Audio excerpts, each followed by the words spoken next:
L'équipe, bienvenue sur ma chaîne Legacy United. Donc, quoi dire? Quel match? Quel match? Nos joueurs nous ont délivré une performance des grands soirs. Donc, toutes les fans est heureux. La seule équipe invaincue en Europe.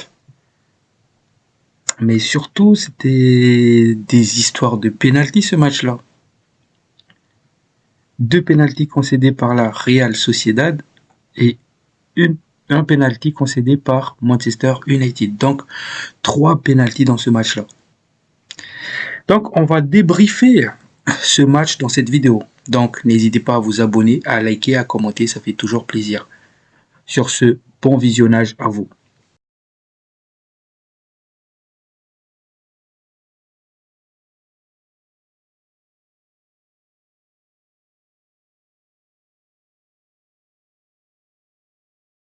Mes fans mancuniens, bonsoir à vous. J'espère que tout va bien pour vous. Pour ce qui est de ma part, je suis très heureux.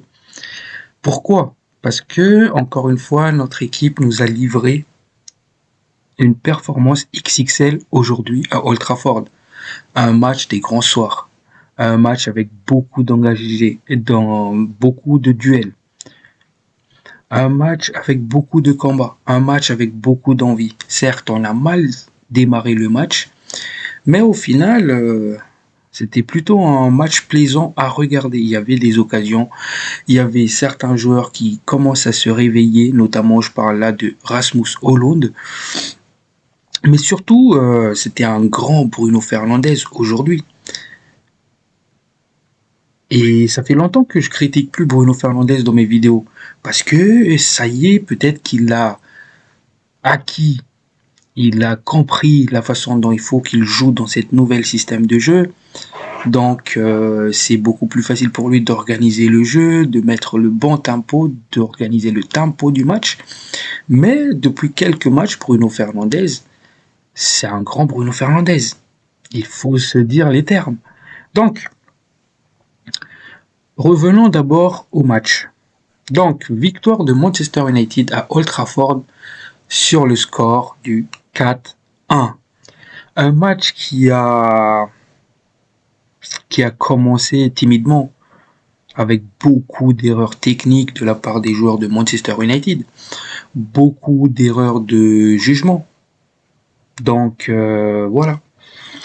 Donc, voici la composition que Ruben Amorim a lancée. Højlund en 9, Garnacho, Zirkzee en 10, Dalot, Casemiro, Fernandes, Dorgo, puis Mazraoui, De Ligt, Haven en défense et Onana au goal.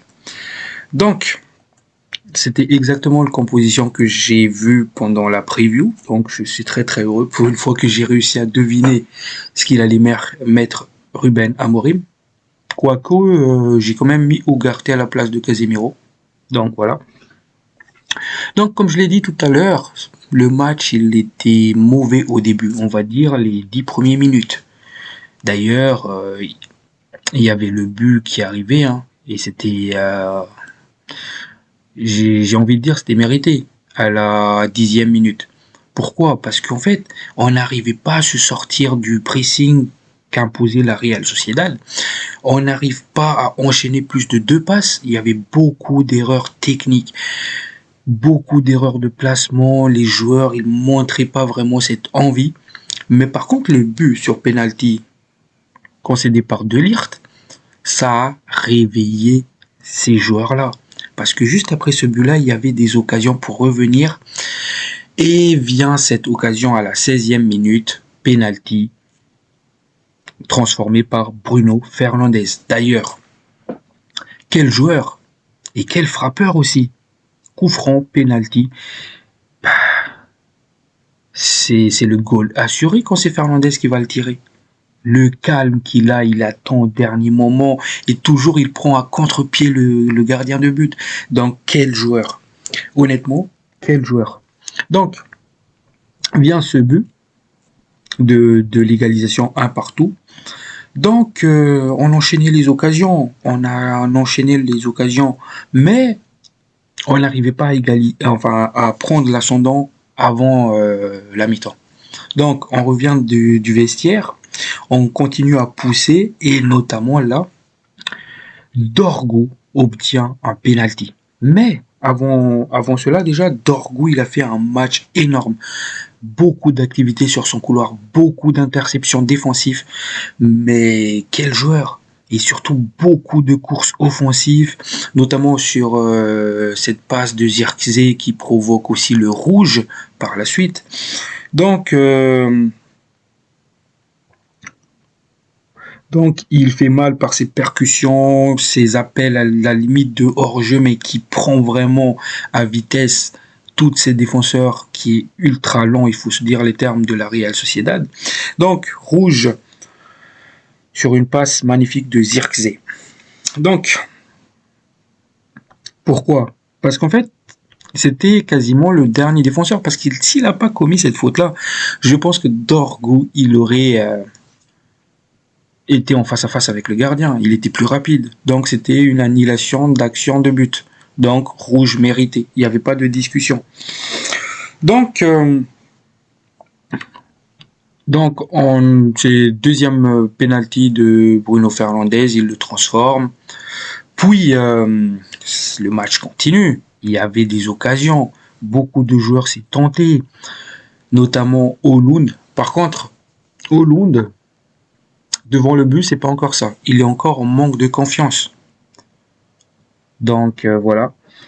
Et vient cette magnifique décalage de Garnacho pour Bruno Fernandes. Et Bruno Fernandes qui termine pour le triplé. Mais quel match de Bruno! Quelle activité! Et surtout, il a apporté beaucoup de courses offensives. Il se présentait beaucoup. Il faisait beaucoup d'appels de balles. Donc voilà. Donc triplé de Bruno Fernandes, le score était de 3-1. Et le dernier but aussi, ça vient d'un coup de rein de Højlund pour se débarrasser de Traoré, le défenseur de Real Sociedad. Puis, un petit coup d'œil, il délivre une magnifique passe en retrait pour Diogo Dalot pour le 4-1. Donc voilà. Encore une fois, c'était un match maîtrisé dans l'ensemble.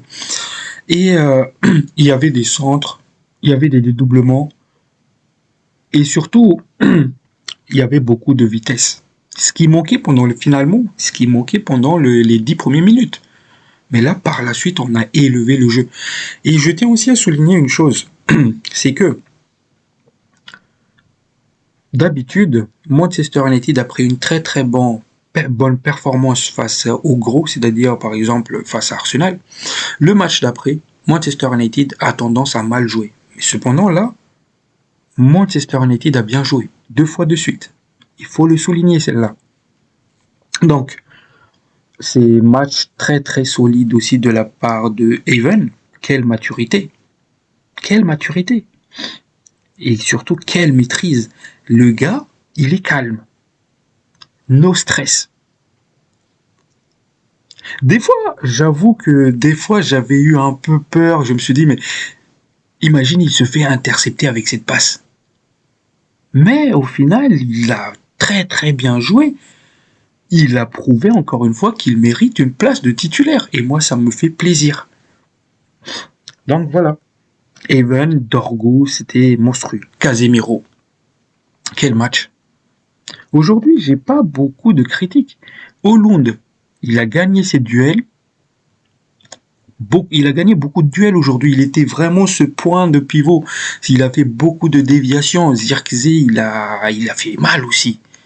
Avec ses passes en profondeur, ses dribbles tentés qu'il réussisse. Il était en réussite, Zirkzee, aujourd'hui. Donc ça fait du bien quand les attaquants marchent plutôt bien.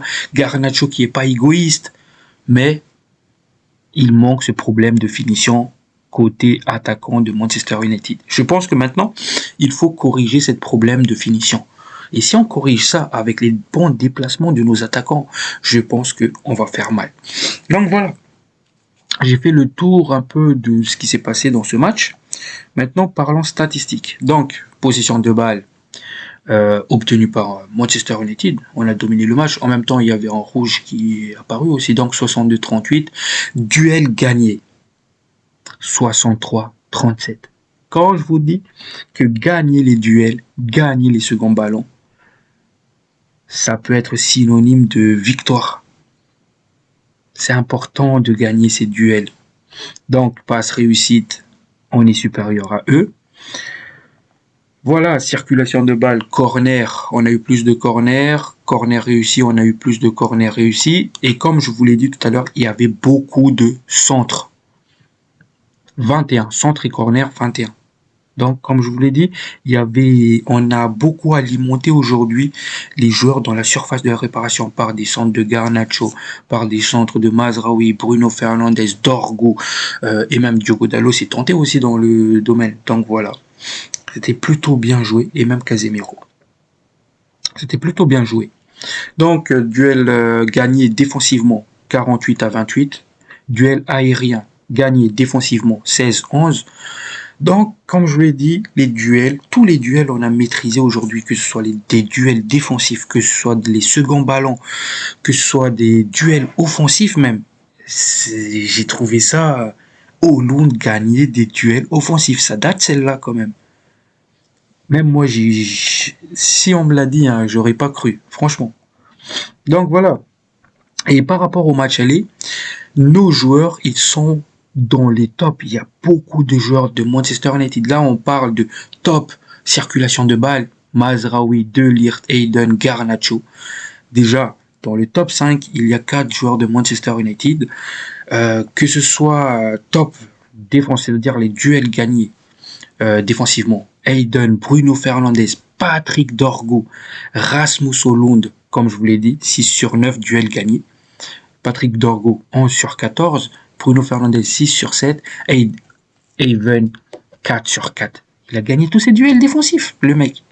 Et même, ce choisir Zirkzee, il est dans le coup. Donc, par rapport au match aller, c'est que des joueurs de Manchester United, encore une fois. Les stats parlent et ça nous montre ce qu'on a vu sur le terrain aujourd'hui. Et c'est ça qui fait plaisir. Par exemple, les interceptions défensives.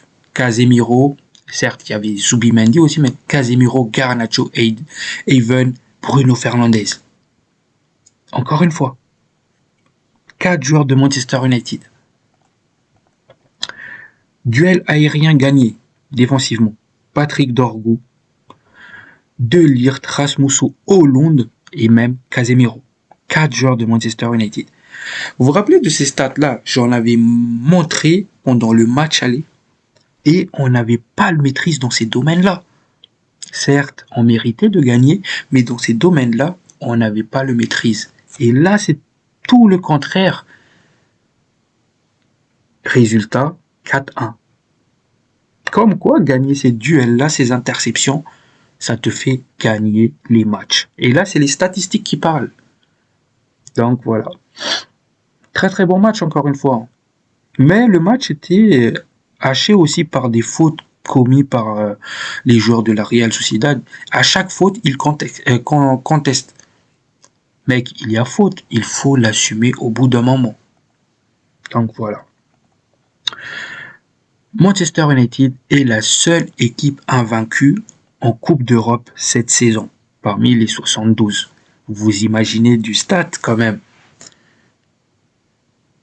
Et surtout, qualification pour les quarts de finale. Et on va affronter Lyon qui vient de gagner 3-0 à domicile. Et après, c'était le Steaua Bucarest. Moi, je pense que Manchester United a fait le plus dur. Ce match-là, face au club espagnol, c'est un match piège. Et c'est les résultats, c'est qui passé qui nous le montrent. On a toujours du mal face à ces clubs espagnols. Je pense qu'on a fait le plus dur. Face à Lyon, en quart de finale, aller, ça va être justement en France et le retour, ça va être à Old Trafford. Mais on va récupérer des joueurs comme Mason Mount, Kobe Mainoo, Maguire, etc. Donc on va avoir un banc beaucoup plus fourni. Et surtout, on pourrait aussi bidouiller un bon composition de match. Et surtout aussi, il y a Ugarte qui va revenir. Ugarte, aujourd'hui, j'ai adoré que Ruben Amorim l'a pas fait jouer. À la place, mettre Coelho. parce que il vient de revenir de blessure et il faut le préserver. Le match était facile, on n'avait pas besoin de lui pour la gagner, donc c'était plutôt une bonne décision. Donc voilà, Patrick Dorgu est le joueur du match qui a gagné le plus de duels. Mais quel match de Dorgu, les gars! Encore une fois, il faut qu'il travaille ses centres. Mais surtout, j'ai adoré son attitude sur le penalty qui n'existait pas vers la fin du match, où le mec il dit non, il n'y avait pas penalty. C'est le fair play, c'est quel homme. Mais fais attention quand même, parce que s'il y avait égalisation derrière, je pense que pas mal de gens t'auraient tombé dessus. Et je pense que moi-même, j'aurais dit, mais pourquoi t'as dit ça, tu vois? Parce qu'on n'a pas encore fait le break. Mais voilà, c'est un très très bon geste de fair play et j'ai beaucoup aimé. Donc, on va revenir sur l'interview de Bruno Fernandes pour finir. Avec les résultats et les performances, vous commencez à avoir un peu plus de confiance. C'est quelque chose d'important dans le football et encore plus dans ce club. Oui, et surtout, là, on enchaîne deux performances XXL. Maintenant, il faut le confirmer face à Leicester ce week-end. Mais en enchaînant comme cela, bien sûr qu'on va devenir meilleur. Parce que là, en fait, j'ai l'impression que depuis quelques semaines maintenant, Manchester United est dans l'évolution. On évolue depuis Ipswich. Donc, j'espère que on va continuer comme ça parce que la mentalité depuis Ipswich, elle est là. Elle est présente. Maintenant, il faut continuer. Il faut le confirmer face à Leicester, etc. Et prendre, emmagasiner le plus de confiance avant d'affronter OL à domicile. Donc voilà. Il n'y a pas de secret, les gars. Donc pour finir, Hollande a fait beaucoup de mouvements. Il y a eu beaucoup de choses que les gens ne voient pas. Mais on les voit. Sur mon but, il a fait le course pour libérer l'espace. Oui, c'est vrai. Hollande aujourd'hui, je ne vais pas le critiquer aujourd'hui parce qu'il a fait un bon match. Il était dans ce rôle de pivot, il a fait les courses, il a fait des appels en profondeur, il a même délivré une passe décisive. Il a fait beaucoup, vraiment, il avait la rage aujourd'hui, il avait cette envie de marquer. Mais sur les rares occasions qu'il avait, ça se sentait cette manque de confiance. Donc voilà. Mais sinon, j'espère vraiment pour lui qu'il va continuer dans cette mentalité-là. Et je pense que Ratcliffe, le pic qu'il a sorti là, il est pour quelque chose. Et j'espère que ça va continuer comme cela. Sur ce, l'équipe, prenez soin de vous. Ciao, ciao.